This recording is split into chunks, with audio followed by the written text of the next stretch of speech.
Hey everyone, I wanted to quickly go over some footage of staged fights I've had in training in the past that I personally learned a lot from, and I was recently going back over, and I caught a lot more this time than I, did when they were very fresh.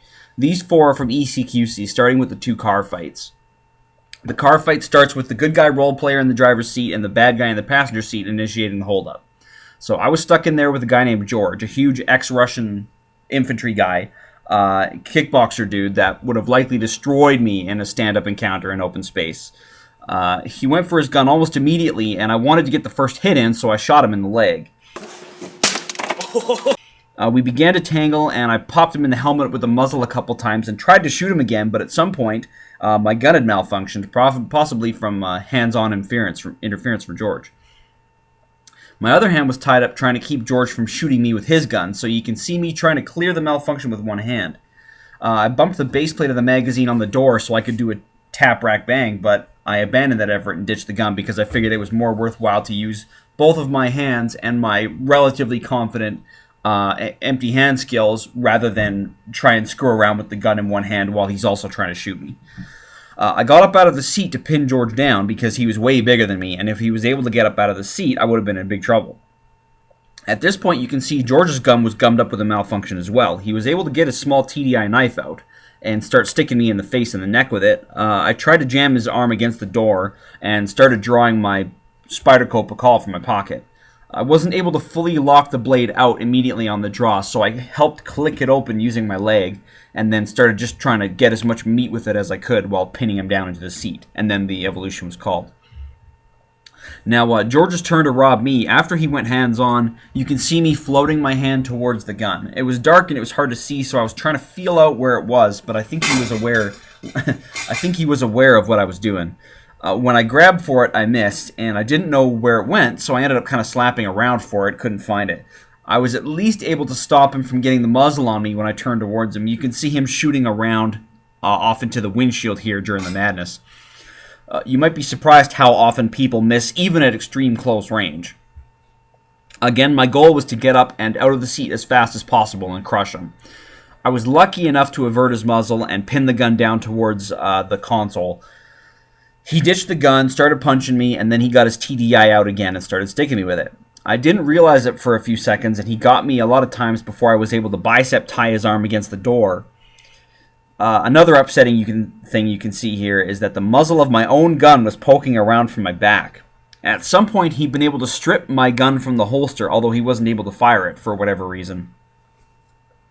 I was able to get my Pakal out again and start using it on his face, neck, and chest until the evolution was stopped. Stab the fuck out of him. I got my money's worth. Did you get the Pakal out, Cody? That's impressive. You did. Oh. See? Christmases are tough at the King's house. Lots of Pakals. Break! Good job. Next, the grounded evolution. Bad guy standing up with no weapons and good guy laying down with his gun concealed. This gamey young fella Neil tried to pass my open guard, but I was able to block him at the hip and get my knee in, while at the same time drawing my pistol. I went for the gun a little bit fast, which caused me problems because he was able to get his hand on it and interfere while I was drawing. I did manage to clear the holster, but his hand was stuck on the pistol, so I used the bony blade of my shin on his wrist to strip the hand off. Mature. Once I was clear, I hit my number 2 and then fired until the gun stopped working. Really good deep meat hits down through his torso, although I have some concerns that live rounds may have penetrated through his body and hit my own legs, if they'd been, the real deal. You can see my gun had a malfunction, so I ditched it and just held on in the guard until the break was called. Although looking back, I should have worked harder to improve my position, but it was hard to see in those damn helmets. Neil's turn on the bottom. I hopped around and scored side control almost immediately, and then transitioned to north-south as fast as I could.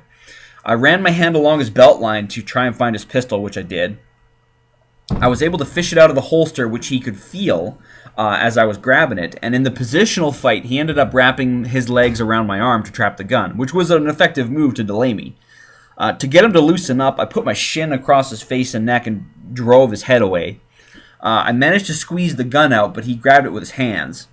Now, what happened next is a little funny. I I don't recall if I pushed his finger onto the trigger or if he pushed my finger onto the trigger, but a round got touched off and struck me at the base of the ring finger on my left hand. We kept fighting, but in reality, it's hard to say whether I would have felt like fighting anymore after I'd lost a couple fingers. Neil. Face him, Neil. Don't go that way. You got to turn into him. Turn into him. There you go. That's what I want. That's what I want. Turn towards him, Neil. Do it again. Do it again, Neil. You got You to. got to turn towards him, buddy. That's it. Get your knee in there, Neil. Here I transitioned to basically an improvised Kimura grip on the arm to start applying proper leverage and disarmament.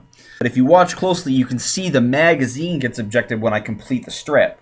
That's the sort of thing that can happen when you've got two people slapping and pulling on a pistol. You know, you press the trigger, you press the mag release, malfunctions get induced, all sorts of stuff.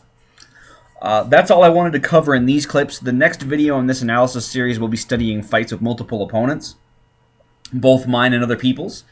So let me know what you think of these studies, if you want me to do more, etc., etc., and thanks for watching, as always.